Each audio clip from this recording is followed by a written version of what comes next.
যাত্রাবাড়িতে কালকে যে একটা মার্ডার হয়েছে, বাকি 3 জনও বেশ গুরুতর আহত। তো এইটা হলেন ওনাদের বাড়ির যিনি রাজমিস্ত্রি, ঠিকাদার বলা যায়, উনি রাজমিস্ত্রির করতেন, কন্ট্রাক্টগুলো ম্যানেজ করতেন। ওনার সাথে উনি রাত্রে কাজ করছেন ওই বাসার ভিতরেই। তো এরপরে কাজ করার পরে ওনার ফ্যামিলির মহিলাদের কাছে টাকা চাইছেন, আমরা যেটা এখন পর্যন্ত পাইছি। টাকা চাওয়ার পরে টাকা নিয়ে কত কাটাকাটির এক পর্যায়ে মানে পাওনা টাকা, মানে তার যে এতদিন ধরে যে কাজ করছে এইটার ভিত্তিতে। এখন এটা আসলে তার বক্তব্য এবং আমাদের ফাইন্ডিংস, আমরা মাত্র তো তদন্ত শুরু করলাম, আমরা হয়তো আরো ডিফারেন্ট কিছুও পাইতে পারি, আমি জানি না।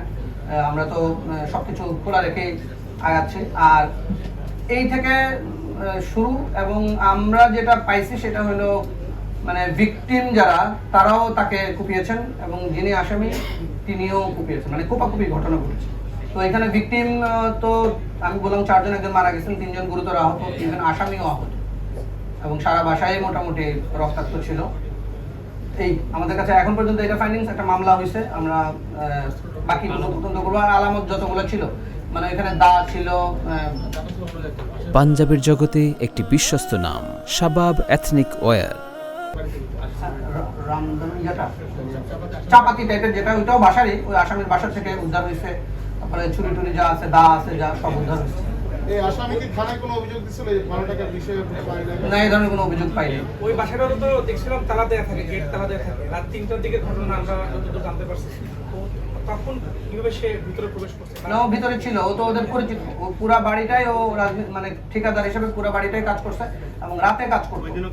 এবং ওনারা থাকেন হলো লিফটের 7 মানে 8 তলায়, ঠিক নিচের তলায় 7 তলায় উনি ওই আসামি কাজ করতেছিল এবং রাতে কাজ করাইতেন। ওনারা রাতে কাজ করাইতেন, রাতে কাজ করে ও তো 12টায় শেষ করছে তখন, এবং সবাই চিনেন, মানে বাসার দারোয়ান থেকে শুরু করে সবাই চিনেন। টাকার পরিমাণ এখন পর্যন্ত কনফার্ম হয়নি। ও তো দাবি করছে অনেক টাকা, বাট এখন পর্যন্ত আমরা কনক্রিট কোনো কিছু পাইনি। ও প্রথমে বলছে 20 লাখ টাকা পায় না, 22 লাখ টাকা পায়, জানি এরকম। আমরা ভিকটিমদের সাথে তো কথা বলতে পারি নাই। আস্তে আস্তে কথা বললে হয়তো ভিকটিমরা যদি কথা বলার মতো অবস্থায় আসেন, কথা বললে হয়তো আরো তথ্য পাওয়া যায়।